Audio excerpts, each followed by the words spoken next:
Sudah dikasih hidup yang enak, malah hasilnya mengecewakan. Besok tidak usah pulang jika nilaimu tidak sempurna.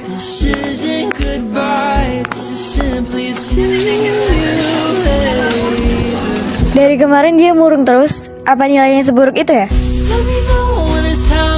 Nilainya lebih dari kata perfect, cok.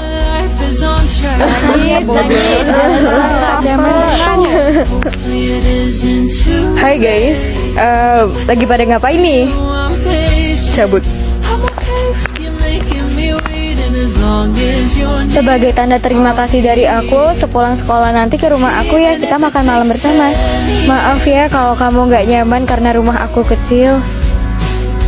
Santai, gue nyaman-nyaman aja kok. Pak, Dek, aku pulang. Anak mama udah pulang. Kakak gak apa-apa kan? Kepala kakak kok diperban? Kakak gak apa-apa kok, tadi kejedot pintu doang. Jangan diremehkan itu. Sini mama lihat. Ya ampun, Lain kali kalian hati-hati sayang.